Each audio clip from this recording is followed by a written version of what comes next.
شريك له وأشهد أن محمدا عبده ورسوله صلى الله عليه وعلى آله وصحبه وسلم تسليما كثيرا. قال الله سبحانه وتعالى يا أيها الذين آمنوا اتقوا الله حق تقاته ولا تموتن إلا وأنتم مسلمون. وقال تعالى يا أيها الناس اتقوا ربكم الذي خلقكم من نفس واحدة وخلق منها زوجها وبث منهما رجالا كثيرا ونساء واتقوا الله الذي تساءلون به والأرحام إن الله كان عليكم رقيبا. أما بعد فإن أصدق الحديث كتاب الله وخير الهدى هدى نبينا محمد صلى الله عليه وسلم وشر الأمور محدثاتها وكل محدثة بدعة وكل بدعة ضلالة وكل ضلالة في النار. Alhamdulillah, di sore hari ini kembali kita bersyukur kepada Allah Jalla wa'ala atas nikmat dan segala pemberiannya sehingga kita bisa bersama-sama melanjutkan insyaallah kajian pembahasan akidah dari kitab Syarh Sunnah tulisan Al-Imam Ismail Al-Muzani rahimahullahu taala. Taib, dan masih pada pembahasan pengantar akidah dan kita sampai kepada poin yang keempat setelah sebelumnya kita menyelesaikan 3 poin dari pembahasan kita, yaitu tentang definisi furqah dan firqah. Kemudian yang kedua adalah tentang perbedaan antara firqah dengan madhab, dengan madhab.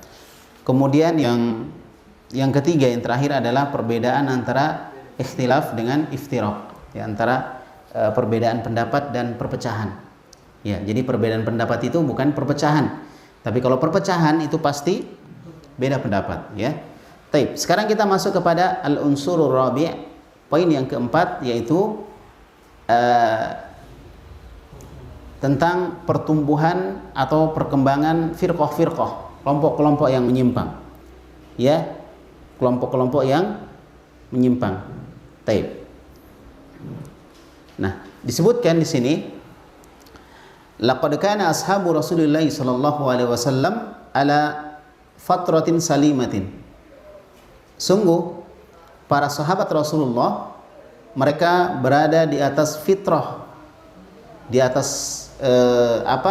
di atas masa yang selamat, masa yang waktu itu tidak ada perpecahan. Kaum muslimin bersatu di bawah kepemimpinan Nabi kita Muhammad sallallahu alaihi wa ala alihi wasallam. Kaum muslimin mengikuti petunjuk Rasulullah alaihi salatu wassalam. Kaum muslimin tidak ada di antara mereka yang membangkang kepada Rasulullah alaihi salatu wassalam. Apa yang disabdakan Nabi mereka ikuti.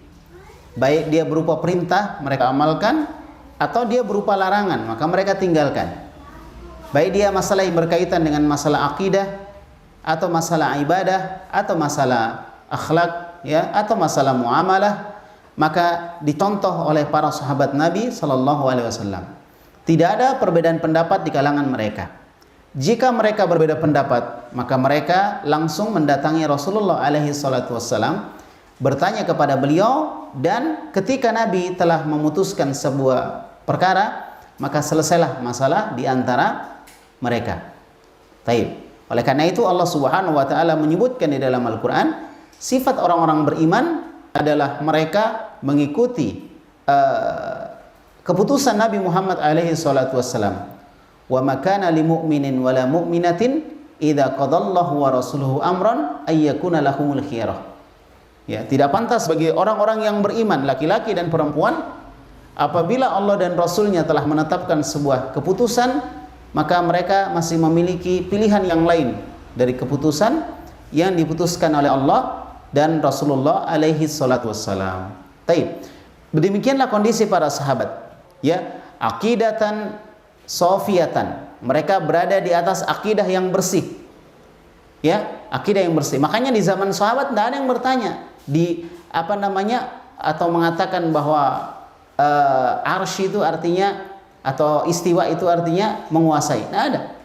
Ya, ketika Nabi sallallahu alaihi wasallam menyampaikan kepada mereka bahwa Allah beristiwa di atas arsy, sudah, itu yang mereka pahami. Tidak ada yang bertanya atau kemudian menafsirkan dengan penafsiran mereka sendiri gitu. Ya, mereka sepakat semua. Taib. Tidak ada juga di antara mereka yang mengatakan bahwa Allah di mana-mana. Ya kan, ketika dalam Al-Qur'an disebutkan Allah di atas langit misalnya, maka mereka pun ya mengimani apa yang disampaikan Nabi alaihi salatu wassalam. Taib. Kemudian mereka berada di dalam akidah yang bersih. Ya, akidah yang bersih. Tarabbau fiha ala aslain. Mereka terdidik dalam masalah akidah itu dari dua sumber, Alkitab was Sunnah. Jadi terbiasa para sahabat mengambil akidah dari Al-Quran dan Sunnah. Ya, mereka tidak mengambil dari pendapat-pendapat mereka sendiri, tapi mereka ambil dari Al-Quran dan Sunnah. Wahum baina dhahranain Nabi sallallahu alaihi wasallam. Mereka berada di antara dua pundak Nabi sallallahu alaihi wasallam. Artinya mereka berada di hadapan Nabi alaihi salatu wasallam. Mereka dibimbing oleh Nabi, dididik oleh beliau. Ya, dan mereka adalah para sahabat Nabi alaihi salatu wasallam. Tidak ada di antara para sahabat yang kemudian kufur kepada Allah Subhanahu wa taala. Jika ada, maka mereka tidak dianggap sebagai sahabat. Ya.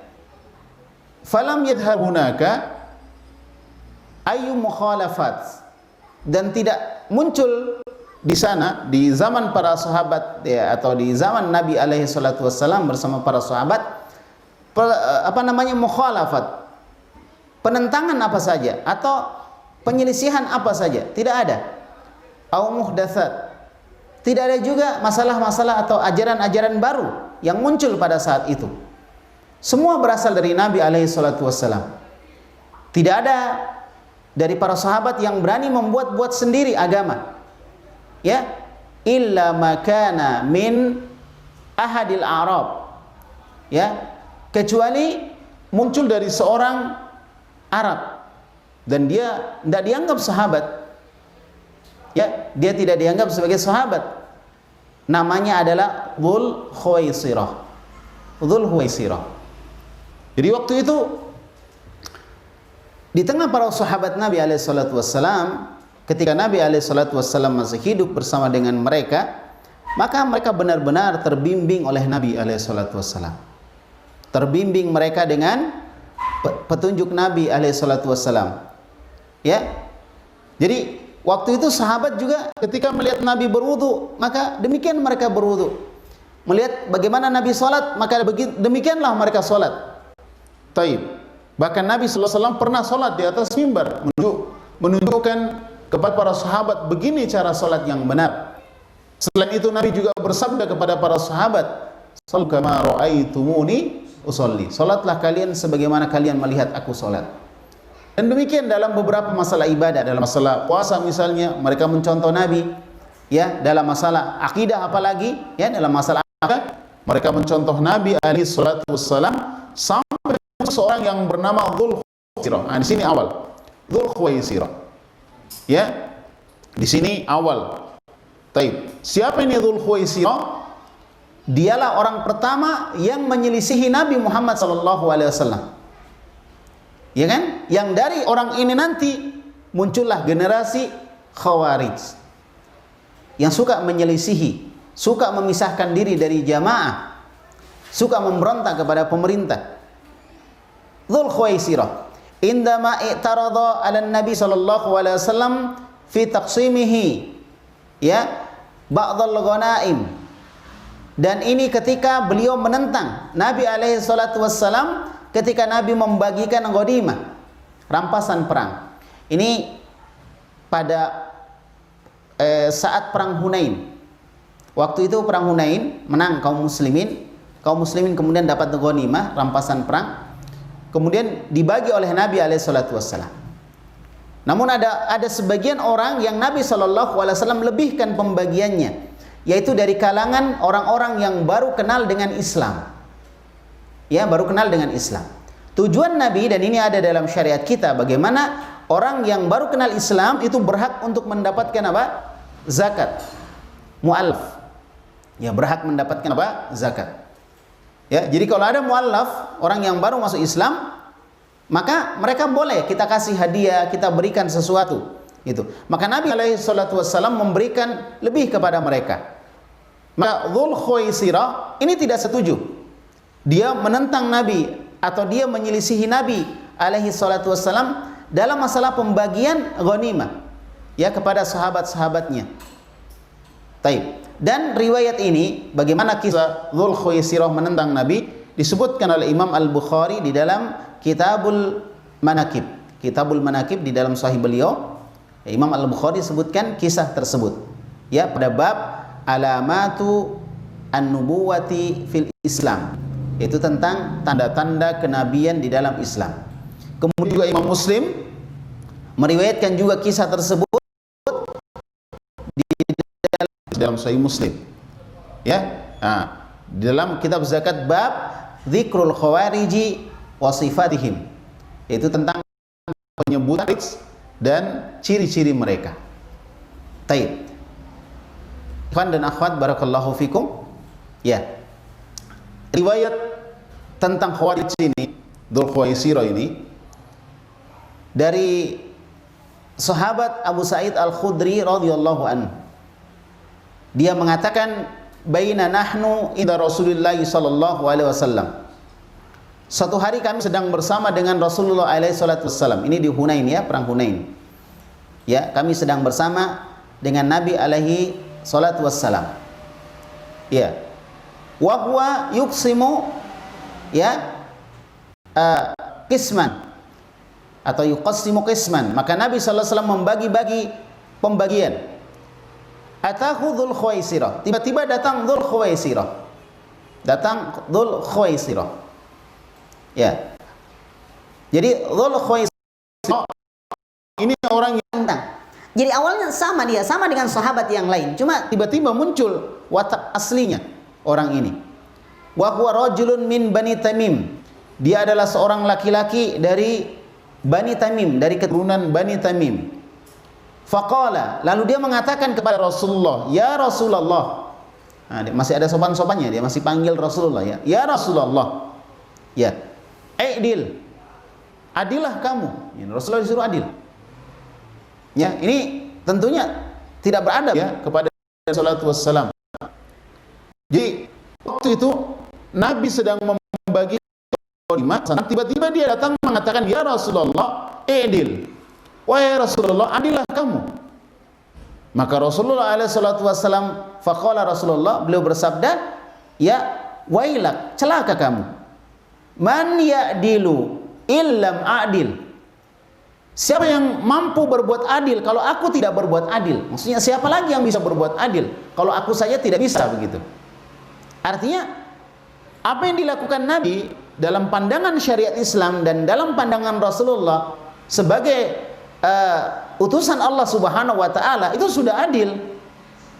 Tapi menurut Dzul Khuwaisirah tidak. Ya, ini menunjukkan bahwa keadilan itu tidak dilihat dari samanya pembagian. Kalau misalnya anak kecil dengan orang besar dikasih uang yang sama, itu kelihatannya adil, tapi sebenarnya tidak adil. Adil itu artinya menempatkan sesuatu pada tempatnya. Itu adil. Dan Nabi sudah lakukan itu. Tapi Dzul Khuwaisirah tidak. Dia melihat bahwa kenapa ini orang lebih banyak dikasih sama Nabi. Itu. Kenapa kita ini para sahabat ini baru masuk Islam, kenapa kok banyak dikasih gitu? Menurut dia, nggak adil Nabi ini. Maka dia ingatkan, dan ini di depan umum. Harusnya kalaupun dia mau ingatkan, harusnya secara sembunyi-sembunyi. Ini di depan umum, dan ini mempermalukan Nabi SAW di depan umum. Ya, dan ini sifat dari siapa? Orang-orang Khawarij sampai sekarang. Bagaimana mereka mempermalukan pemerintah, pemimpin sebuah negara atau pemerintah ya di depan umum. Harusnya kalau dia pun mau menegur, memperbaiki, dia sampaikan dengan diam-diam. Dia sampaikan, dia beri nasihat. dia doakan, kan gitu. Ini enggak, ini generasinya Dzul Khuwaisirah, orang-orang seperti itu. Ingin membongkar aib pemerintah, ya, di depan umum, di mimbar-mimbar, di majalah-majalah, di koran-koran dan lain sebagainya, yang menyebabkan rakyat ya tidak percaya lagi kepada pemerintahnya. Dan ini bisa membuat sebuah negara itu bisa hancur ketika rakyat tidak percaya lagi kepada apa? Pemerintah. Dan ini dilakukan oleh para provokator yang kemudian menjelek-jelekan pemerintah di depan umum. Ternyata pendahulu mereka ada, itulah Dzul Khuwaisirah. Ya, jadi Rasulullah alaihi salatu wassalam membantah Dzul Khuwaisirah. Kata Nabi sallallahu alaihi wasallam, celaka kamu. Ya, siapa lagi yang bisa berbuat adil kalau aku tidak bisa berbuat adil, gitu katanya. Berarti Nabi itu apa? Adil, dia sudah adil. Gitu. Taib. Kemudian qad khabat wa khasirat. Sungguh dia telah merugi. Ya, apa namanya? Qad khabat wa khasirat illam a'dil. Sungguh merugi, atau qad khabtu wa khasirtu illam a'dil. Saya telah rugi jika aku tidak adil, kata Nabi sallallahu alaihi wasallam. Nah, kemudian Masya Allah waktu itu ada Umar bin Khattab, ya. Kita tahu bagaimana temperamennya Umar bin Khattab, dalam tanda kutip ini, bukan temperamen yang buruk tapi yang positif. Ya, Umar bin Khattab melihat itu, tidak tega melihat Nabi dihina. Tidak tega dia melihat Nabi dikatakan tidak adil. Muncul semangat dia untuk membela kebenaran dan membela Nabi Muhammad alaihi salatu wassalam. Faqala Umar bin Khattab, maka Umar bin Khattab kemudian mengatakan kepada Nabi sallallahu alaihi wasallam, "Ya Rasulullah, i'dzan li fihi adrib unuqah." Wahai Rasulullah, izinkan aku ya untuk memenggal lehernya. Kata Umar, ini kamu keterlaluan, kau menghina Nabi di depan umum, ya kan? Kamu katakan Nabi tidak adil. Cocok kalau kamu dipenggal saya lehermu, kata Umar bin Khattab. Ini menunjukkan Umar itu Masya Allah, ya. Sampai disebutkan syaitan saja kalau lihat Umar, dia lebih baik ambil jalan lain gitu. Saking Umar ini benar-benar punya wibawa. Ya, inilah wali Allah yang sebenarnya, Masya Allah, punya wibawa. Jadi dia minta izin kepada Nabi. Dia tidak melakukan sesuatu, tapi minta izin. Kalau boleh, langsung dibunuh sama Umar. Tapi apa kata Nabi sallallahu alaihi wasallam? Nabi yang penuh rahmat kasih sayang, ruhama'u bainahum, ya, di mana mereka para sahabat itu saling menyayangi di antara mereka. Masya Allah. Ya, apa kata Nabi sallallahu alaihi wasallam kepada Umar? Qala Rasulullah sallallahu alaihi wasallam, da'hu. Wahai Umar, biar saja. Enggak usah digubris. Enggak usah dilayani. Biar saja. Fa inna lahu ashaban, ya, yuhkiru ahadukum salatahu ma salatihim. Karena sesungguhnya orang ini akan memiliki teman-teman, para pengikut, di mana kalian wahai para sahabatku akan menganggap salat kalian tidak ada apa-apanya dibanding dengan salat mereka. Paham maksudnya? Jadi akan muncul dari Dzul Khuwaisirah orang-orang. Jadi orang-orang yang punya pemahaman pemikiran yang sama dengan Dzul Khuwaisirah, yang suka memberontak, yang suka mengkritisi orang yang memiliki kedudukan, ya, yang tidak memiliki hikmah di dalam berdakwah. Kamu akan lihat bahwa dari orang ini akan muncul orang-orang seperti itu, di mana Nabi sebutkan sifatnya. Gimana sifatnya? Yuhkiru ahadukum salatahu ma salatihim. Di mana kalian wahai para sahabat, ini sahabat ini salatnya bagus, ya, luar biasa mereka adalah orang-orang paling mulia. Tapi Nabi sebutkan apa? Kalian wahai sahabat akan memandang salat yang kalian lakukan itu tidak ada apa-apanya dibanding dengan salatnya mereka, orang-orang Khawarij, pengikutnya Dzul Khuwaisirah. Berarti salatnya Khawarij itu lebih bagus secara kasat mata. Mungkin lebih panjang, ya, sampai disebutkan bahwa mereka kurus-kurus gitu. Matanya cekung-cekung. Masya Allah. Ada yang cekung di sini matanya? Bukan, ya, itu mereka, ya. Kalau ada yang seperti itu, ya bukan itu yang dilihat, ya. Tapi Masya Allah, bagaimana kita lihat para sahabat saja menganggap sholatnya tidak ada apa-apanya. Para sahabat menganggap bahwa sholatnya tidak ada apa-apanya. Apalagi kita, sahabat saja yang salatnya luar biasa, dia anggap, wah salatku ini tidak ada apa-apanya dibanding dengan ini pengikutnya Dzul Khuwaisir ini, orang-orang Khawarij. Masya Allah. Itu kata Nabi alaihi salatu wassalam. Wasiyahum ma'asiyamihim. Dan puasa kalian akan anggap juga tidak ada apa-apanya kalau dibandingkan dengan salatnya mereka orang-orang Khawarij. Jadi ini pertama kali muncul firqah, pertama kali muncul kelompok sempalan, ini orang Khawarij. Syiah belum ada. Orang Khawarij pun sebenarnya belum ada, tapi pemikirannya sudah muncul dari siapa tadi namanya? Dzul Khuwaisirah, sudah muncul dari orang itu. Nah, nanti akan muncul orang-orang yang pemahamannya sama dengan Dzul Khuwaisirah. Gitu ya? Masya Allah. Jadi, kalian akan anggap puasa kalian juga tidak akan ada apa-apanya. Yaqra'unal Qur'an. Mereka juga membaca Al-Qur'an, la yujawizu taraqihim. Ya. Dan Al-Quran yang dia baca tidak sampai ke tenggorokan mereka. Ya, ini menunjukkan bahwa mereka cuma membaca tapi tidak paham maknanya. Mereka membaca tapi tidak tahu maksudnya. Ya, karena nanti muncul dari mereka orang-orang Khawarij, tidak ada seorang pun dari kalangan sahabat yang apa? Yang menjadi orang Khawarij, bahkan sahabat memerangi mereka. Dan munculnya itu kelihatan mereka dengan terang-terangan itu di masanya Ali ibn Abi Thalib. Terang-terangan. Mereka sekitar 12.000 orang.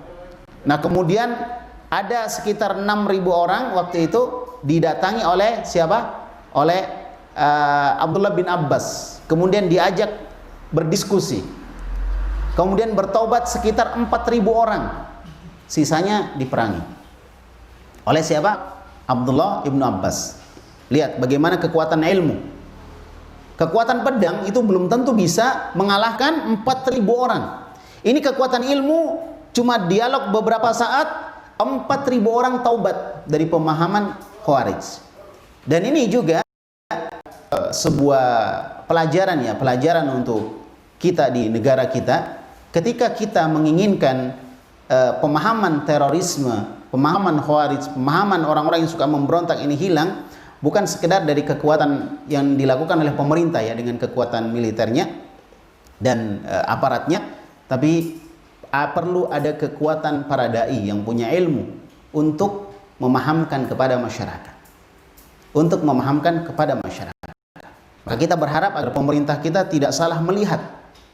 Ya, jangan sampai yang teroris dikatakan bukan teroris, yang bukan teroris dikatakan teroris. Ya, semoga. Ya, taib. Karena apa?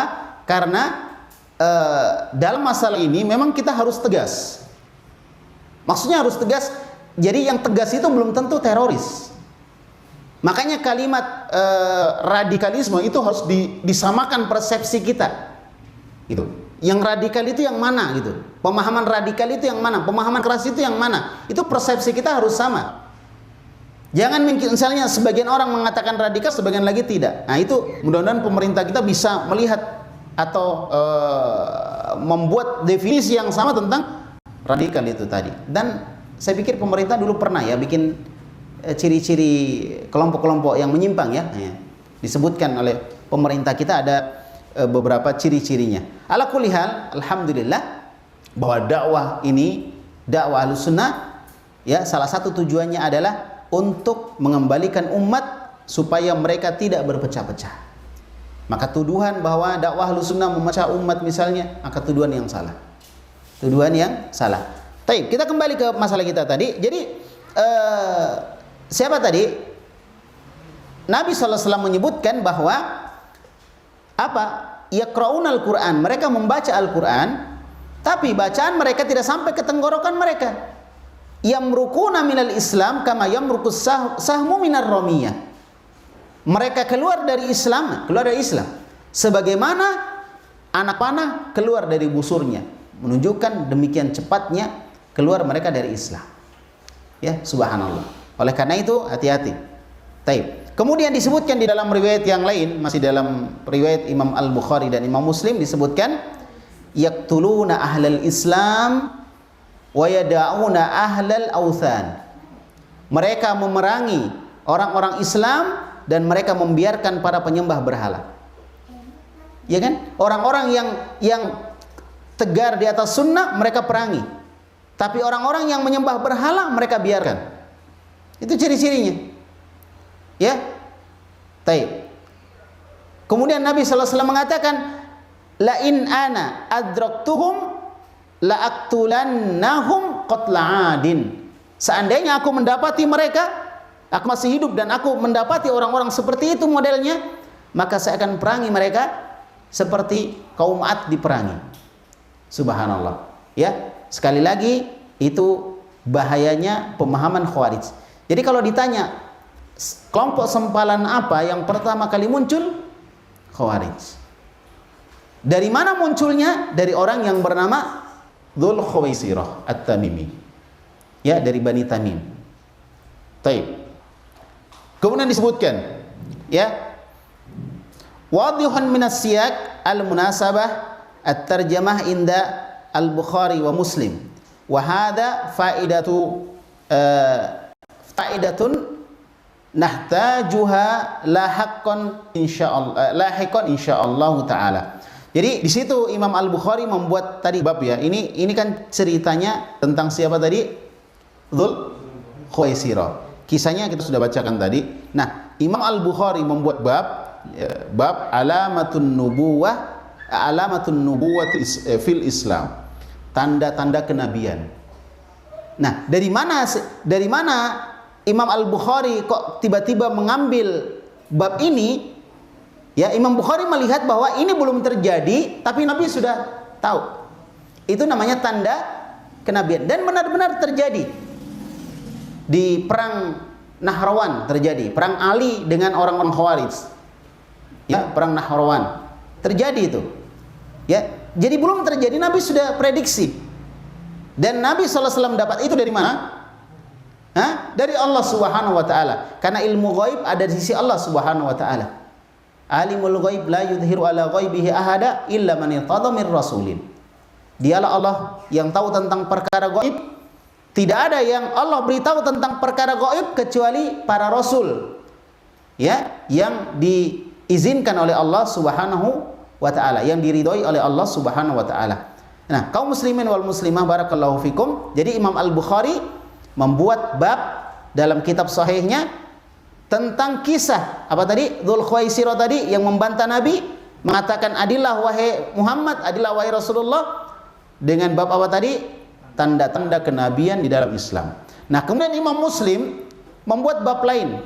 Judulnya lain juga babnya. Kata Imam Muslim, Dzikrul Khawariji ya wasifatihim. Penyebutan tentang orang-orang Khawarij dan sifat-sifat mereka. Di sini Nabi belum sebut itu Khawarij. Nabi cuma sebut Dzul Khuwaisirah akan muncul dari orang yang bernama Dzul Khuwaisirah ini, orang-orang yang punya model seperti itu. Nah, Imam Muslim mengatakan bahwa orang yang punya model seperti itu adalah Khawarij. Pengikutnya Dzul Khuwaisirah adalah Khawarij. Khawarij itu artinya orang yang keluar dari jamaah atau keluar dari kaum muslimin. Jelas ya? Nah, ini babnya pas. Kalau Imam Al-Bukhari melihat dari sudut apa yang Nabi sampaikan itu terjadi gitu. Berarti ini tanda kenabian. Tapi Imam Muslim melihatnya dari sisi lain, yaitu apa? Bahwa Nabi menyebutkan tentang ciri-ciri Khawarij. Ciri-ciri Khawarij. Dan juga sebenarnya ketemu. Karena ciri-ciri Khawarij itu kan belum muncul saat itu. Tapi akan muncul ciri-ciri itu dan Nabi sebutkan. Jadi ketemu dengan siapa? Judul Imam Muslim. Judulnya Imam Muslim, ketemu di situ. Masya Allah, ya. Nah, kemudian beliau mengatakan, bada'at al-fitan wal furqah baina muslimin fi awakhir ahdi Utsman ibni Affan radhiyallahu an. Jadi pertama kali muncul furqah, perpecahan. Jadi waktu itu belum, di zaman Nabi belum ada. Oleh karena itu Nabi mengatakan sataftariku hadhil ummah ala 73 firqah. Umatku akan terpecah. Berarti di zaman Nabi belum ada. Akan terpecah menjadi berapa? 73 golongan. Nah, kapan pertama kali terjadi perpecahan kelompok itu? Pertama kali terjadi di akhir pemerintahan Utsman ibnu Affan. Di zaman Abu Bakar aman. Walaupun di zaman Abu Bakar ada sebagian orang-orang yang apa? Mau memberontak, artinya mau tidak mengikuti pemerintah. Sebagian orang-orang Arab yang tidak mau mengeluarkan zakat. Itu kan? Nah, cuma yang benar-benar menunjukkan penentangan kepada pemerintah, ya, itu awal pertama terjadinya itu di masa Utsman ibnu Affan. Di akhir masa Utsman ibnu Affan sampai meninggalnya, sampai beliau dibunuh, ya, sampai beliau dibunuh. Taib. Nah, kemudian haitsu ja'al ba'd bisyakawa min wilayati Utsman. Tsumma badat asy-syakawa. Ya. Yaitu ketika orang-orang mengeluhkan pemerintahan Utsman bin Affan. Jadi dianggap Utsman itu nggak adil gitu. Dianggap Utsman itu tidak adil. Taib. Jadi mereka menganggap Utsman nggak adil. Akhirnya mereka mengeluh. Biasa sampai sekarang kan gitu. Banyak orang yang mengeluhkan pemerintahnya. Dianggap nggak adil lah apa semua gitu. Dan itu pernah terjadi di zaman Utsman. Ya, di zaman Utsman. Kemudian mulai bergulir keluhan-keluhan mereka. Kritikan-kritikan mereka kepada siapa? Utsman ibnu Affan. Utsman ibnu Affan. Taib. Jadi mereka pun mengeluh kepada Utsman bin Affan. Ya. Kemudian disebutkan min Utsmana dzatihi bimaqulati maz'umatin annahu yuwali al-ummal min dawi rahimihi wa qarabatihi. Jadi mereka mengeluhkan, mengkritisi Utsman bin Affan karena dianggap nepotisme. Utsman bin Affan dianggap telah memilih para pegawai, ya, para pegawai itu dari kerabatnya sendiri. Bahasa kita nepotisme. Dituduh, mulai nih dia buat Dia mulai membuat huru-hara, membuat kekacauan, membuat opini-opini tentang Utsman. Utsman itu nggak adil, Utsman itu gini. Itu pertama terjadi di masa Utsman. Sudah, berarti ini sudah membentuk kelompok sendiri. Ya, ingin menggulingkan Utsman bin Affan. Ya, awalnya nggak ada seperti itu di zaman Nabi, di zaman siapa? Abu Bakar As-Siddiq, di zamannya Umar, nggak ada yang berani begitu. Di zaman akhir zaman Utsman, itu pun di akhir zaman Utsman baru muncul orang-orang yang mengkritisi. Sebenarnya dari dulu banyak orang yang ingin menggulingkan pemerintahan kaum muslimin dari dulu, ya kan? Cuma momennya, timingnya memang di masa Utsman bin Affan. Nah, kemudian yang digoreng apa? Nah, sekarang kan selalu gitu, ada yang digoreng, ya, ada yang dijual gitu. Apa yang dijual? Sikap nepotismenya Utsman bin Affan. Itu yang digoreng terus, itu yang dijual, itu yang dijadikan sebagai isu. Tsumma tahawwalat asy-syakwa ila ta'ni fi dinihi ala yadi ba'dil mariqin. Ya, kemudian keluhan atau kritikan-kritikan tadi kemudian bergulir, ya, sampai mereka menuduh agama Utsman bin Affan. Agama Utsman bin Affan. Jadi dianggap agamanya nggak bagus. Jadi awalnya dari masalah nepotisme, lari-larinya kepada agamanya nggak bagus. Ya, ini dilakukan oleh orang-orang yang suka membuat kekacauan itu. Tsumma qutila Utsman. Setelah itu Utsman pun dibunuh. Selalu seperti itu. Ketika ada kekacauan seperti itu, ujung-ujungnya adalah pembunuhan kepada pemerintah. Subhanallah. Maka hendaklah teman-teman sekalian belajar yang benar. Belajar dari tangan-tangan para ustadz-ustadz ahlu sunnah, para masyaikh, para guru-guru ahlu sunnah wal jamaah. Ya, karena kalau seorang tidak belajar dari para pengajar ahlu sunnah, kemudian dia belajar kepada orang-orang yang punya pemikiran seperti itu, dia pasti termakan. Karena mereka pakai dalil. Cuma kita sebutkan sebelumnya, salah satu kesalahan di dalam masalah dalil adalah penempatan dalil. Itu yang salah. Dalilnya sudah benar, kita tidak kritisi dalilnya, tapi penempatan dalil itu yang salah. Iya kan? Jadi Utsman dibunuh ujung-ujungnya. Jadi awalnya dari apa awalnya? Awalnya dari apa? Itu tadi, membuat isu bahwa Utsman itu nepotisme. Setelah itu melangkah kepada berikutnya lagi, melangkah menurut Utsman agamanya tidak bagus. Agamanya buruk. Padahal sepakat para ulama atau jumhur ulama ya bahwa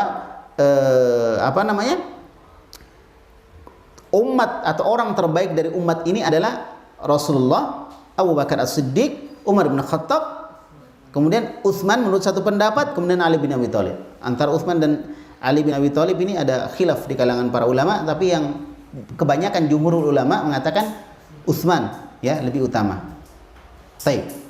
Ya, jadi setelah itu dibunuh. Nah, kemudian apa?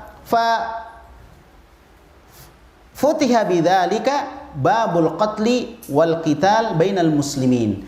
Maka itulah awal mula terbukanya pintu saling membunuh antara kaum muslimin. Sebelumnya enggak ada. Di masa siapa ini? Akhir masanya Utsman ibn Affan. Sebelumnya enggak ada. Tidak ada begitu. Jadi awal pertama terjadi saling membunuh antara kaum muslimin itu. Nah, sekarang saya tanya, ini masalah madhab, perbedaan masalah fikih atau masalah akidah? Masalah apa? Masalah akidah. Masalah akidah. Di antara akidah Ahlus Sunnah adalah ketaatan kepada para pemimpin. Tidak mencela mereka, mendoakan mereka, selalu berhusnudzon, berprasangka baik kepada mereka. Itu salah satu ciri dari Ahlus Sunnah wal Jamaah. Dan ini tidak dijalankan. Akhirnya apa tadi? Pemimpinnya dituduh, pemimpinnya dikatakan begini dan begitu, akhirnya ujung-ujungnya dibunuh supaya bisa diganti gitu. Dan strategi itu masih digunakan sekarang oleh orang-orang yang punya pemahaman ya Khawarij. Punya pemahaman apa? Khawarij. Salah satu ciri dari pemahaman Khawarij adalah selalu tidak puas dengan keputusan pemerintah, kemudian menuduh pemerintah ini dan itu, setelah itu melakukan teror. Jadilah mereka teroris dengan pemahaman terorisme. Itu awalnya. Taib. Sudah meninggal Utsman bin Affan. Ya. Wa ba'da tawalli Ali bin Abi Thalib ya al-khilafah, ketika Ali bin Abi Thalib kemudian memegang khilafah digantikan oleh Ali bin Abi Thalib. Ini kan masih goyang ini. Masih goyang. Goyang yang pertama adalah ketika orang-orang yang mendukung Utsman itu menuntut siapa pembunuhnya Utsman. Itu belum selesai. Diangkatlah Ali bin Abi Thalib menggantikan Utsman bin Affan, ya, diangkat. Ittahamahu al-ba'du, tapi orang-orang pun menuduh Ali bin Abi Thalib. Kembali kepada strategi sebelumnya, tuduhan. Ya, bi annahu ya mala'a, artinya beliau itu senang qatalata Utsman, dengan terbunuhnya Utsman sehingga dia bisa naik. Tuduhan. Tuduhan, nggak mungkin para sahabat punya pemahaman seperti itu. Ya, pemahaman. Dan ingat ya, orang-orang Khawarij ketika ketika Abdullah bin Abbas mendebat mereka, salah satu yang ditanyakan oleh Abdullah bin Abbas, apakah ada di antara kalian seorang pun dari kalangan para sahabat? Nggak ada. Nggak ada di kalangan orang-orang Khawarij itu para sahabat seorang pun. Artinya kalau para sahabat nggak mungkin melakukan itu. Tapi para sahabat bisa terprovokasi ketika ada yang memprovokasi. Yang memprovokasi adalah orang di luar, orang ketiga. Makanya ketika terjadi perang antara Ali dan Aisyah, ini sahabat semua berperang. Itu bukan karena mereka mau berperang, karena ada yang memprovokasi. Ada yang memprovokasi. Dan sekali lagi, yang seperti itu masih terjadi. Selalu ada yang memprovokasi. Ya, inilah permainan politik. Selalu ada yang memprovokasi. Ya. Politik bukan sekedar dimainkan oleh pemerintah, tapi juga dimainkan oleh orang-orang yang ingin menggulingkan pemerintah. Akhirnya politik lawan politik. Maka tidak ada cara terbaik untuk menyelesaikan masalah-masalah seperti itu kecuali duduk di majelis belajar tentang akidah yang benar, ya, mempelajari bagaimana salafus saleh ahlus sunnah wal jamaah di dalam menyikapi hal-hal seperti itu. Masalah fitnah, masalah ketaatan kepada pemerintah, ya kan? Masalah akidah, ya, akidah yang salah dan akidah yang benar dan seterusnya. Jadi mereka menganggap Ali bin Abi Thalib merasa senang dengan terbunuhnya siapa? Utsman bin Affan. Itu tuduhan lagi muncul. Jadi dulu yang dituduh Utsman sudah meninggal, muncul lagi tuduhan. Tapi yang menuduh dari pihak yang beda, dari pihaknya Utsman. Walaupun bisa jadi orang yang berada di pihaknya Utsman tadi adalah orang yang juga dulu di pihak yang mencela Utsman. Jadi bisa saja dia satu orang. Ketika Utsman masih hidup, Utsman dituduh, ya, dicela, kemudian dikatakan nepotisme. Tapi setelah Utsman meninggal, dia berpindah lagi pemahaman. Karena tujuannya dia bagaimana Islam itu hancur.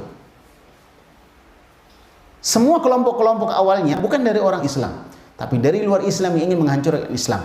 Mereka tahu bagaimana persatuan kaum muslimin yang sangat kuat, persaudaraan mereka yang sangat kuat. Kita lihat kisah peperangan di antara kaum muslimin yang semuanya kehausan.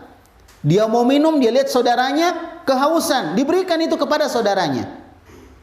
Ketika saudaranya yang satu mau minum, dilihat lagi saudaranya yang satu juga kehausan, diberikan air. Padahal semuanya butuh. Akhirnya semuanya meninggal. Jadi orang-orang yang ingin Islam hancur, ya, itu tahu bagaimana Islam itu dari sisi persaudaraan sangat kuat sekali. Jadi ketika mereka ingin menghancurkan Islam dengan cara berhadapan langsung, mereka tidak akan bisa. Maka mereka memainkan strategi di dalam. Dan itu juga yang digunakan oleh Belanda untuk menghancurkan Indonesia. Dengan strategi mereka divide et impera, yaitu adu domba. Itu yang dilakukan. Nah, ini juga yang dilakukan. Jadi memang strategi adu domba itu paling gampang untuk menghancurkan. Kalau orang tidak punya iman yang kuat, tidak punya akidah yang tepat, ya, tidak punya ilmu tentang agama, mudah mereka diadu domba. Karena itu Islam menganjurkan kita, agama kita menganjurkan kita, ketika ada masalah kembali kepada para ulama. Fas'alu ahla dzikri in kuntum la ta'lamun. Kembali kepada para ulama. Kenapa muncul para terorisme di negara kita, di Indonesia? Karena mereka tidak mengembalikan masalah kepada para ulama. Akhirnya mereka menyelesaikan masalah sendiri. Apalagi anak muda, Masya Allah, gampang untuk dipengaruhi. Ya, apalagi kalau belum nikah. Ya, gampang dipengaruhi. Itu. Jadi ala kulli hal, barakallahu fikum, dekatkan umat kepada para ulama. Itu yang kita lakukan. Bagaimana cara mendekatkan umat kepada para ulama? Ajak mereka ke kajian-kajian agama. Ajak mereka ke majelis-majelis taklim. Itu cara mendekatkan. Nah, di majelis taklim disebut nama-nama para ulama sehingga mereka kenal, oh ada ulama namanya ini. Tertarik mereka baca buku-buku para ulama sehingga mereka terbimbing oleh para ulama. Secara langsung dengan mereka belajar langsung kepada para ulama yang masih hidup, atau secara tidak langsung di mana mereka mempelajari buku-buku para ulama. Ayo ikhwan akhwat sekalian, bersemangat. Itulah dakwah kita, itu yang bisa kita lakukan. Kalau sekarang kita tidak bisa berdiri di atas mimbar, ataupun kita berdiri di hadapan orang menyampaikan akidah Ahlussunnah, maka tugas kita adalah bagaimana kita mengajak mereka untuk hadir di majelis-majelis ilmu. Ya, insyaallah. Barakallahu fikum. Itu yang kita lakukan sekarang. Nah, jadi kisahnya sekarang adalah Ali bin Abi Thalib mulai digoreng lagi. Mulai diganggu lagi, mulai dituduh lagi. Apa tuduhannya? Ya, merasa senang dengan kematian Utsman bin Affan. Walam yaktassa minhum. Ya. Di mana Ali bin Abi Thalib tidak mengkisos orang yang membunuh Utsman bin Affan. Dianggap tidak mau mengkisos. Ya, orang yang membunuh Utsman bin Affan. Fawaqa'al qital baina aliyin. Maka kemudian terjadilah pemberontakan ataupun peperangan melawan Ali bin Abi Thalib. Sudah terjadi di antara kaum muslimin. Jadi mereka nunggu kapan enggak dikisos gitu. Ya, tapi mereka sebenarnya senang juga kalau nggak dikisos, karena ada yang digoreng gitu, ada yang ada yang dijadikan sebagai isu. Kalau dikisos udah nggak ada isu lagi kan, selesai. Tapi kalau nggak dikisos ada isu, bisa dilakukan. Itulah politik. Itulah politik. Ya. Baik. Jadi barakallahu fikum, maka kemudian Utsman bin Affan kemudian diperangi. Ya. Kemudian diperangi. Terjadi peperangan. Terjadi peperangan antara Ali bin Abi Thalib wa baina Az-Zubair wa Talha wa Aisyah. Zubair, Talha, Aisyah di satu kubu, Ali di kubu yang lain. Kita tidak mengatakan mereka salah. Ya, tapi kita serah bahwa mereka ikhlas karena Allah. Apa yang mereka lakukan itu sesuai dengan ijtihadnya mereka. Dan mereka berhak untuk berijtihad karena mereka mampu untuk itu. Bagi yang benar dapat 2 pahala, yang salah dapat 1 pahala. Tapi ini semua terjadi karena apa? Ada provokasi. Ada provokasi. Siapapun dia kalau terprovokasi bisa dia. Karena dalam provokasi itu ada permainan syaitan. Ada permainan syaitan. Coba ya kalau misalnya gini. Ini kan salah satu kisah yang disebutkan oleh sebagian ahli sejarah. Waktu itu Aisyah, kemudian Talha dan Zubair itu bukan mau memerangi Ali, mau minta kejelasan dari Ali bin Abi Thalib. Ali juga bukan mau memerangi Aisyah, tapi mau menyambut Aisyah. Tapi tidak mungkin ini terjadi ketika ada pihak ketiga yang melemparkan panah api dari satu pihak, di pihak berikutnya lagi melemparkan. Jadi saling menuduh akhirnya. Orang lihat dohirnya kan, orang lihat dohirnya. Akhirnya terjadilah peperangan antara Ali melawan siapa tadi? Aisyah, kemudian Zubair dan Talha. Gitu. Terjadi peperangan.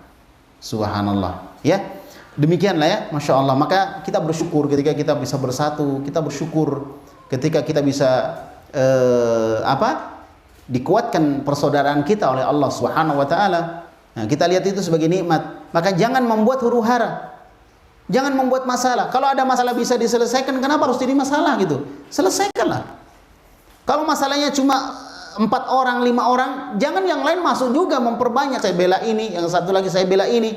Akhirnya tambah besar masalahnya. Jangan memperkeruh masalah. Kalau kita tidak bisa menyelesaikan masalah, paling tidak kita tidak memperkeruh masalah. Kalau misalnya kita bisa menyelesaikan masalah, maka itu lebih bagus. Kenapa? Kalau sudah jadi masalah, memisahkannya berat. Coba orang sekali Ali bin Abi Thalib, Aisyah, Talha, Az-Zubair, ya bisa kena fitnah yang seperti itu. Apalagi kita. Ya, maka ketika ada saudara kita bermasalah, bantulah untuk menyelesaikan. Innamal mu'minuna ikhwah fa aslihu baina akhwaikum. Sesungguhnya orang-orang beriman itu bersaudara, maka damaikanlah di antara saudara kalian. Ya, damaikan di antara saudara kalian. Intinya terjadi. Ya, jadi dari peperangan itu, dari pertempuran itu kemudian ini muncul pemikiran-pemikiran. Ada yang membela ini, dan seterusnya muncul pemikiran-pemikiran. Ada yang tidak mau bela dua-duanya. Ada yang tidak mau membela dua-duanya. Masya Allah. Ya, itulah orang Khawarij. Yang membela Ali, Syiah, muncul Syiah. Tokohnya Abdullah bin Saba, seorang Yahudi yang pura-pura masuk Islam, kemudian membujuk kaum muslimin untuk wala kepada Ali bin Abi Thalib. Nah, kemudian disebutkan Tsumma waqa'al qital baina Aliyin wa Muawiyah. Setelah itu terjadi lagi peperangan atau pertempuran antara Ali dengan Muawiyah, perebutan kekuasaan lagi antara Ali dan Muawiyah. Diawali dari seperti tadi gitu. Jadi intinya sebenarnya kesalahpahaman gitu. Intinya kepada kesalahpahaman, dan kesalahpahaman ini dari apa yang mereka lihat secara zahir, yang mereka tidak tahu bahwa itu dibuat oleh orang-orang yang kita sebut tadi sebagai provokator, memprovokasi agar kaum muslimin bentrok. Karena dengan cara itu mereka bisa menghancurkan kaum muslimin. Pertanyaannya sekarang, apakah strategi itu masih digunakan oleh musuh-musuh Islam pada hari ini? Masih. Makanya hati-hati. Kalaupun ada saudara kita yang salah, perbaiki dengan cara sebaik-baiknya.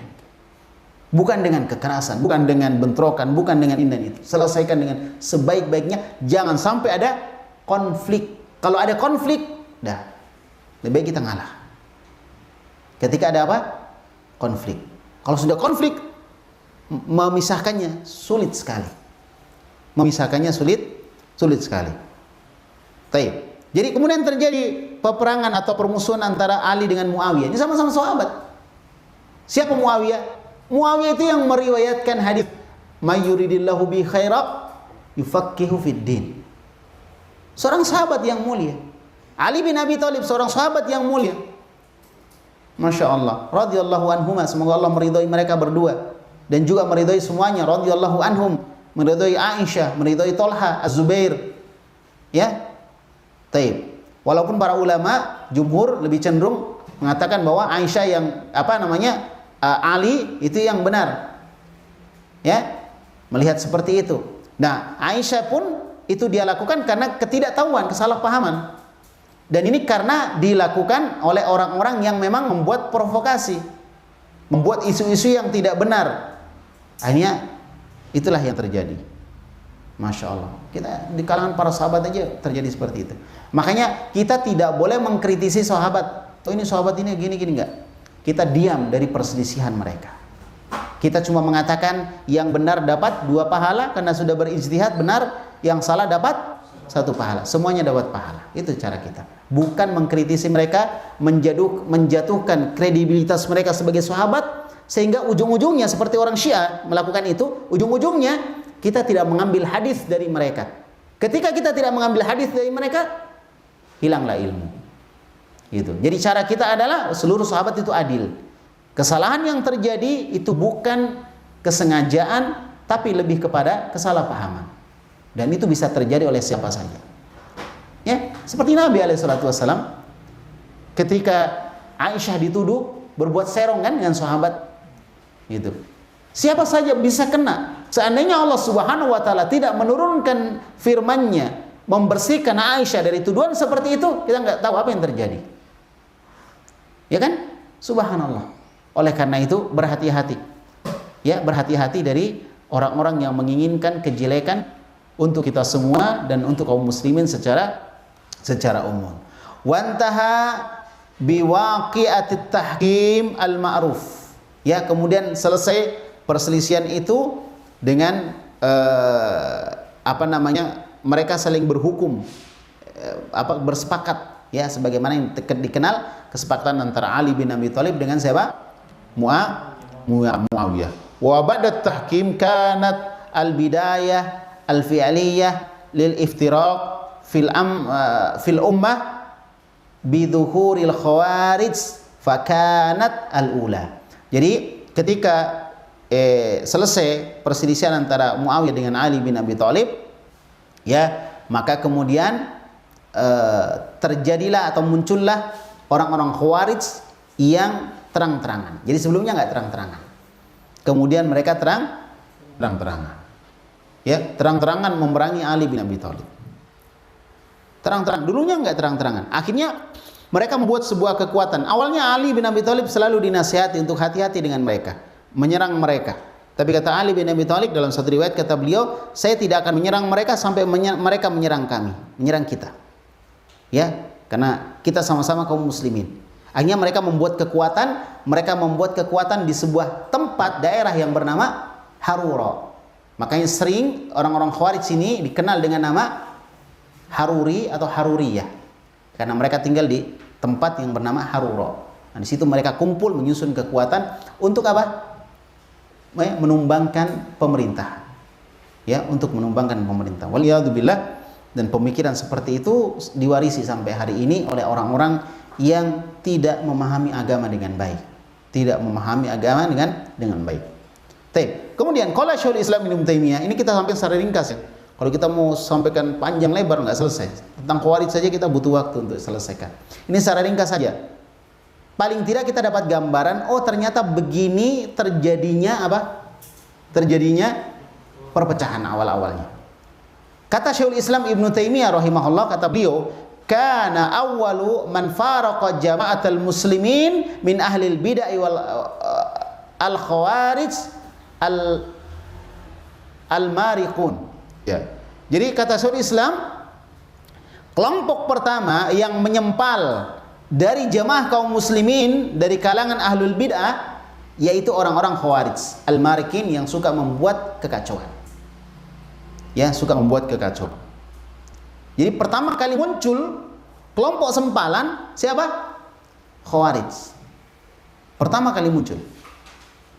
Setelah itu baru Syiah yang muncul di belakang setelah Khawarij. Khawarij dulu baru Syiah. Kemudian muncul Qadariyah di Basrah. Ya, ada situ tokoh yang bernama Ma'bad al-Juhani di masa siapa? Anas bin Malik ya, waktu itu. Ya. Atau Abdullah bin Umar. Ya kan? Taib. Jadi sekali lagi barakallahu fikum, pertama kali yang muncul adalah orang-orang Khawarij. Orang-orang Khawarij. Nah, kemudian waqala rahimahullah, berkata rahimahullah, ya, wa hum awwalu man kaffara ahlal qiblah bidzunub. Mereka orang Khawarij ini adalah kelompok pertama yang mengkafirkan kaum muslimin karena melakukan dosa. Jadi pertama kali yang mengkafirkan kaum muslimin karena melakukan dosa adalah orang Khawarij. Orang di belakang itu ikut kepada Khawarij, pemahaman Khawarij. Ya. Bal bima yarawnahu hum minadz-dzunub. Bahkan mereka mengkafirkan kaum muslimin yang melakukan dosa menurut mereka. Jadi sebenarnya sih bukan dosa, tapi menurut mereka itu dosa, mereka kafirkan. Jadi memang kembalinya kepada hawa nafsu. Nanti pendapat mereka baru benar gitu. Ya. Jadi kalau menurut mereka, oh ini dosa, dilakukan oleh kaum muslimin, udah dikafirkan dari dosa besar yang dilakukan oleh kaum muslimin. Ya. Taib. Wastahillu dima'a ahlil qiblah bidzalik. Kemudian mereka pun menghalalkan darah kaum muslimin. Artinya mereka memerangi kaum muslimin. Menghalalkan darah artinya memerangi kaum muslimin, sesama muslim. Sekarang pertanyaannya, kita kembali ke awal pembahasan kita dulu. Apakah ini berkaitan dengan masalah madhab? Bukan. Dia kaitannya dengan masalah firqah, perpecahan. Firqah. Jadi firqah itu kenapa beda dengan madhab? Karena madhab tidak ada yang saling mengkafirkan. Kalau ada orang beda madhab mengkafirkan, oh berarti ini ada masalah dengan madhabnya. Atau ada masalah orang ini tidak paham dengan madhabnya sendiri. Ya, yang terjadi saling mengkafirkan itu dalam masalah firqah. Itulah makanya kita belajar manhaj. Nanti akan kita jelaskan di poin yang kelima itu. Ke berapa? Ya, kelima nanti, insyaallah. Tentang asas yang dibangun oleh Ahlus Sunnah wal Jamaah di dalam memahamkan tentang akidah. Ya, salah satunya adalah paham tentang manhaj. Belajar manhaj. Jadi orang belajar manhaj bukan mau jadi orang keras, orang yang tidak bisa mentolerir saudaranya yang berbuat salah, tidak bisa, istilahnya tidak bisa memaklumi gitu. Ya, tapi dengan kita belajar manhaj, kita bisa terhindar dari kelompok-kelompok yang menyimpang. Kelompok-kelompok sesat. Kelompok-kelompok yang menyimpang dari sisi cara berpikir mereka. Insyaallah ya, akan kita pelajari nanti tentang makna manhaj itu dan kenapa kita harus belajar tentang manhaj. Jadi yang pertama kali mengkafirkan sesama muslim siapa? Orang Khawarij. Dan sampai sekarang ya. Pemerintah dikatakan kafir kan? Pemerintah dikatakan kafir. Makanya ya dikatakan togut gitu. Yang diperangi siapa? Polisi, tentara, mereka perangi. Padahal kalau dilihat mereka polisi, tentara juga orang Islam. Tapi mereka nggak peduli. Pokoknya kalau dia polisi, tentara langsung diperangi. Ya, semoga Allah menjaga aparat kita dari makar-makar orang-orang yang tidak bertanggung jawab seperti itu. Ya, yang mencoreng nama Islam sehingga ada sebagian kaum muslimin pun dituduh sebagai teroris atau radikal disebabkan perbuatan mereka. Ya, padahal kita-kitanya cuma ngaji, cuma menjelaskan mana yang hak dan mana yang batil, mana yang diajarkan Nabi dan mana yang tidak. Ya, tapi kena juga. Ya, oleh karena itu, masya Allah, semoga Allah Subhanahu Wa Taala menjaga kita semua dari tuduhan-tuduhan yang tidak benar. Taib. Kemudian wasummu bin nasibah limunasabati aliyin wa alihi al-ada. Ya. Dan mereka disebut an-nasibah. Nasibah artinya memusuhi. karena mereka memusuhi atau memerangi Ali bin Abi Thalib dan keluarganya. Diperangi. Ali bin Abi Thalib dan keluarganya diperangi. Siapa itu? Orang-orang Khawarij. Jadi di sini banyak dibahas tentang Khawarij karena ini yang pertama kali muncul. Wasarrahu bibugdihim. Dan mereka menampakkan atau memperjelas kebencian mereka kepada Ali bin Abi Thalib. Terang-terangan, dulu nggak berani terang-terangan. Di masa Ali bin Abi Thalib, orang-orang Khawarij ini terang-terangan memusuhi Ali bin Abi Thalib. Bahkan mereka menyusun kekuatan untuk memerangi dan menggulingkan Ali bin Abi Thalib. Ya Ali bin Abi Thalib. Wa kana zuhuruhum fi syahri Syawal sanata 37 minal Hijri. Dan pertama muncul mereka itu, ya. Jadi sebelumnya ada pemikiran itu, tapi muncul terang-terangan itu di bulan Syawal pada tahun 37 Hijriah. Tahun 37 berarti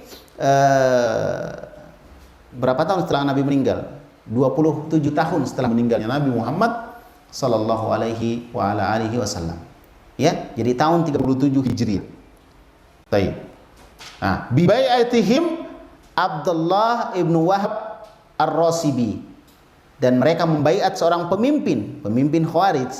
Ya, siapa? Abdullah bin Wahab ya Ar-Rasibi. Abdullah bin Wahab Ar-Rasibi itu pimpinan Khawarij yang pertama kali dibaiat. Dialah yang menggerakkan orang-orang Khawarij di masa Ali ibn Abi Thalib. Yang dulu mereka tidak berani menampakkan diri, tapi setelah itu mereka menampakkan diri. Itu bahayanya kekacauan. Makanya jangan membuat kekacauan. Ketika ada kekacauan yang terjadi, maka yang buruk-buruk yang tadinya nggak berani muncul, akhirnya muncul. Dulu kelompok-kelompok menyimpang ya di zaman dulu, ya, di masa kita masih seperti antum masih belajar gitu, itu nggak berani muncul. Ya, sampai sebagian mereka ngaji aja itu takut mereka. Karena yang dibahas adalah menjelekan pemerintah. Kadang sandal dimasukkan ke dalam rumah. Ya, di luar ada orang main gitar, jadi nggak kentara, di dalam itu lagi membahas tentang menjelekan pemerintah. Itu dulu nggak berani muncul. Sekarang insya Allah berani berkuar, bahkan menantang. Dulu pernah ya menantang, mereka menantang komandan apa istilahnya angkatan TNI kita, dia tantang. Berani. Dulu kan nggak berani. Sekarang berani. Jadi itulah, kalau ada kekacauan, mulailah muncul. Mereka mulai berani. Oleh karena itu, jangan membuat kekacauan di tengah masyarakat. Buat semuanya jadi aman, semuanya jadi tenang. Ketika kita ingin menyampaikan dakwah, sampaikan dengan cara yang tenang, dengan cara yang baik, dengan cara yang indah, ya, dengan cara yang tidak menimbulkan konflik, gitu. Agar supaya apa? Dakwah ini bisa sampai. Kalau sudah muncul kacau, konflik muncul, maka muncullah orang-orang yang punya penyakit. Muncullah orang-orang yang punya penyakit. Kemudian qala As-Sahristani, berkata Sahristani, ya, kullu man kharaja 'anil imamil haqq alladhi ittafaqat al-jama'atu alaihi yusamma kharijiyan. Perhatikan ini definisi Khawarij menurut As-Sahristani. Kata beliau, semua orang yang keluar dari pemimpin yang hak, pemimpin yang benar, yang sah.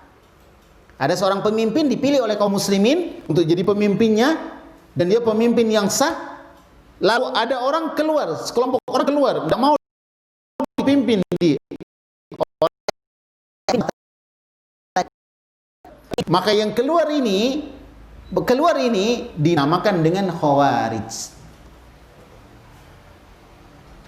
Seperti kemarin di Palu ada kelompoknya Santoso, masih ingat? Itu ciri Khawarij. Dia mau keluar dari pemerintahan negara Republik Indonesia yang sudah disepakati oleh kaum muslimin, dipimpin oleh seorang pemimpin. Dan itu sah. Kepemimpinannya sah. Dan kita mengikuti pemimpin yang ada sekarang. Presiden yang ada sekarang. Nah, ketika ada orang yang ingin memberontak, maka orang ini disebut apa? Khawarij. Karena dia ingin keluar dari kepemimpinan yang disepakati oleh kaum muslimin. Mana bukti bahwa disepakati? Karena dimanapun kita bertanya, siapa pemimpin negaramu? Jawabannya satu. Presiden yang sekarang. Ya, kalau dulu presiden yang dulu, kalau akan datang nanti presiden yang akan datang. Gitu. Sepakat semua jawabannya. Jelas ini berarti dia sah dan dia disepakati oleh kaum muslimin. Kalau ada orang yang ingin memberontak, maka dia khawarij. Dan biasanya mereka tidak langsung, mereka melalui tahapan-tahapan. Di antara yang tadi menggoreng isu. Ya, ada misalnya buletin ini bagus gitu. Di ujung-ujungnya pemerintah disikat. Di ujung kecil gitu. Ya, kalimatnya biasa-biasa kayaknya. Tapi kalau orang baca, masya Allah, dia jadi curiga kepada pemerintahnya. Ya, pertamanya bahas berita, ujung-ujungnya pemerintah yang kena. Subhanallah itu. Setiap muncul buletinnya ada lagi sudut gitu. Ya, mudah-mudahan kalian tahu buletin apa itu. Selalu ngeritik pemerintah. Dan saya heran dulu, saya dapatkan buletin-buletin model seperti itu di instansi-instansi pemerintah, bahkan di tempat-tempat yang di situ adalah aparat. Saya kenapa masuk buletin beginian? Mengkritik pemerintah. Bukan berarti pemerintah tidak boleh diperbaiki. Kita sebagai bangsa, sebagai rakyat harus memperbaiki pemerintah. Tapi bukan dengan cara menjadikan kaum muslimin atau rakyat Indonesia tidak percaya dengan pemerintahnya.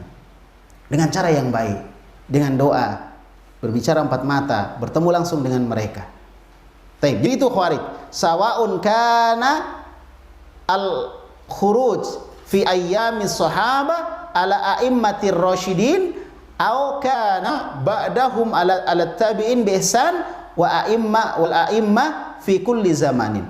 Sama saja apakah itu terjadi di zaman sahabat di mana mereka keluar dari pemerintah imam-imam yang terbimbing, Abu Bakar, Umar, Utsman, Ali, ya, atau di masa tabi'in. Di masa tabi'in. Ya. Taib. Di mana mereka dipimpin atau di masa imam-imam di zaman apa saja. Di zaman apa saja, termasuk zaman kita sekarang. Kalau ada seorang pemimpin sudah disepakati oleh kaum muslimin, ada orang yang ingin memberontak atau memecahkan diri, memisahkan diri, maka inilah ciri bahwa dia punya pemahaman khawarij. Punya pemahaman khawarij. Baik, kita baru bahas satu kelompok yang muncul. Sisanya sedikit. Ya. Yang jelas kita cuma bahas kelompok-kelompok yang besar, kemudian dari yang besar itu muncul yang kecil-kecil semuanya. Dan yang paling besar dan paling pertama adalah khawarij. Sebelumnya khawarij. Yang kedua Syiah, akan kita bahas insyaallah di pertemuan berikutnya. Ya, tentang Syiah. Tapi pembahasan Syiah juga enggak panjang. Ya, cuma diberitahu bahwa ada Syiah. Ada Qadariyah, ada Jahmiyah, ada Mu'tazilah dan seterusnya. Itu yang besar-besar. Nanti muncul dari situ yang kecil-kecil semua muncul. Jadi semua kelompok-kelompok yang ada yang banyak ini pasti ada ujungnya. Apakah dia mengujung ke Syiah, ataukah dia mengujung ke Khawarij, atau dia mengujung ke Qadariyah atau Jahmiyah, ya, atau Mu'tazilah, pasti ada ujungnya. Ya, tapi itu yang besar-besar tadi, insyaallah. Baik, kita cukupkan sampai di sini. Semoga Allah Subhanahu wa taala memberikan taufik kepada kita sekalian untuk mempelajari agama yang benar, agama yang lurus yang diajarkan oleh Rasulullah, ya, yang disampaikan oleh para sahabat, para tabi'in dan orang-orang yang mengikuti mereka dengan baik. Barakallahu fikum, subhanakallahumma bihamdik, asyhadu an la ilaha illa anta astaghfiruka wa atubu ilaik. Sallallahu ala nabiyina Muhammad wa ala alihi wa sahbihi wasallam. Wa akhiru da'wana alhamdulillahi rabbil alamin. Assalamualaikum warahmatullahi wabarakatuh.